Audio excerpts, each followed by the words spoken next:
Hey guys, how's it going? Michael Troy here. Today we're looking at Rogue Savage Land #1. Cannot wait to share it with you. Subscribe to my channel if you haven't already. Hit that like button and let's get right into it.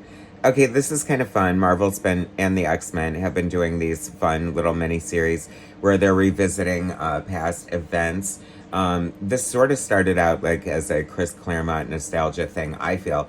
Like doing an Extreme X-Men miniseries, doing his Gambit series, and I think he did one other, like a Wolverine or something. Keep those coming, by the way. Low-key, I wish he would have wrote this one, but it's still good just the same. This gorgeous cover by Adam Hughes, I had to get it. It's foil, so I don't know how well it's showing up on film right now, but if there's an Adam Hughes variant available and it's not super exclusive, I am going to get it 100%, no questions asked. He is the man. I love him.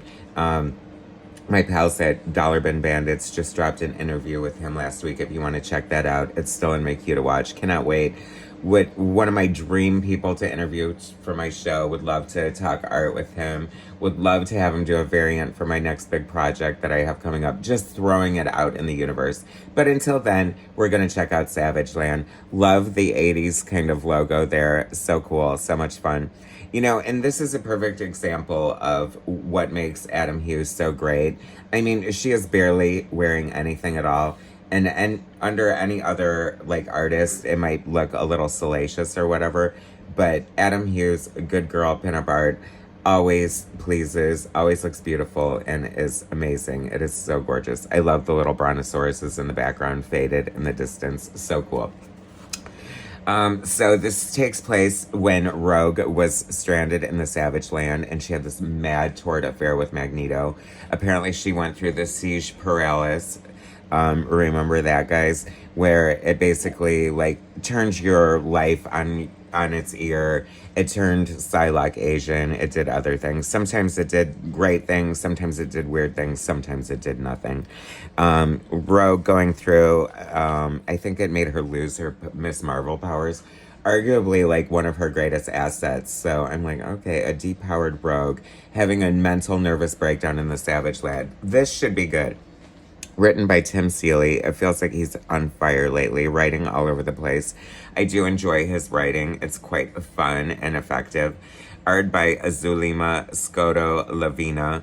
Mixed bag, how I feel on the art. Like, it's not horrible, but it's not amazing either. Color art by Rochelle Rosenberg. Lettering by VC's Ariana Maher. Assistant edits by Noah the Ark Sharma, and edits by Dino Darren Shan. Okay, Dino. Anyway, this is, but I have to say, maybe this artist was chosen on their strengths of drawing beautiful scenery like the Savage Land, because that does look pretty cool, don't you think? So like I said, here's Rogue. She's living off the land. I'm sorry, 68 deaths, Spider-Man is dead. How original. See, once again, I'm sorry, but Spider-Man's a train wreck. He has been for a long time. So let's kill him, because that's the most interesting thing we can do with the character. Lazy, lazy, lazy, lazy, lazy. There, I said it. Another gorgeous double-page spread. It's so funny. I like that you see sort of the evolution of her outfit, how it went from that.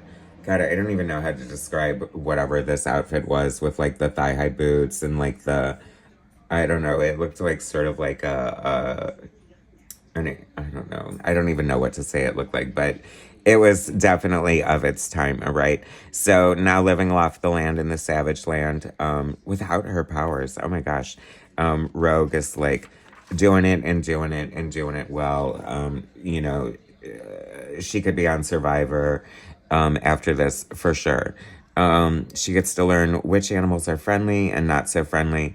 I was a little nervous about the writing at this point, because I feel like we're 7 pages in and like it just feels like so fluffy and fillery, like no story really happening. Just like do. See how torn up her clothes can get. And then the story starts to kick in. This was bizarre to me. Actually, now that I'm thinking of it, because I read this like a few days ago, but I wasn't exactly entirely sure how I felt about this. So Rogue is lonely AF in the Savage Land. She's sitting in her, shelter, and she's just like sad and upset. And she's using the persona and memories of the people that she's absorbed up until this point to keep her company. And she said, they're telling me their stories and their secrets. I feel like this is a further victimization. Like, you're pulling memories and stories from people who you rob their psyches. It's like, I'm sorry, it feels a little wrong to me. Like, am I supposed to be feeling sorry for Rogue at this point? Rogue is a very interesting character because she ruined Miss Marvel's life. I mean, she's totally redeemed herself, but I mean, she has done a lot of things that need to be forgiven up until that point, let me tell you. So we get these weird creatures in the Savage Land. There has been mention of the mutates. So I feel like they're coming, and I'm excited about that because they're fun, great characters. And then finally, we get the introduction of Magneto. Because let's face it, creepy as it is and inappropriate as it is, I always love the relationship between Rogue and Magneto. I mean, so what? She's like 17, 19 at this point, and he's 57. Is it wrong? Is it really? I mean, they used to call them May-December romances. Now they call them 5 to 10 years in prison.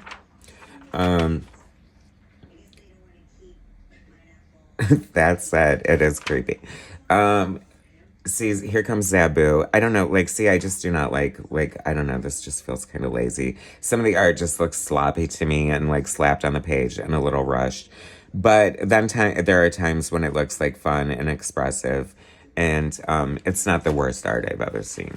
But, I just wish, I don't know, if I were an editor at Marvel, when I edited my anthology, I treated it like it was, I don't know, gold. And it was, and it is. And then we finally have the introduction of Ka-zar, who's trapped in his own savage land and needs Rogue to rescue him. Interesting. Anyway, so I feel like, and here comes the mutates and this chick, I remember her now, it's all coming back to me. This has got to be a Jim Lee design. Doesn't it just scream Jim Lee jumping off the page? So she isn't satisfied with being a priestess. She wants to be a god. Doesn't everybody? Anyway, so I feel like this is fun. We're off to a good start. Maybe back for the variants. I did enjoy this issue. I do recommend it. Like I said, I kind of wish Chris Claremont was writing it, but it's fun just the same. It does feel a little whatever, kind of light in story, but still fun, entertaining, engaging. I do recommend it. Thanks for watching, guys. Subscribe to my channel if you haven't already. Hit that like button, and I'll bring you more soon.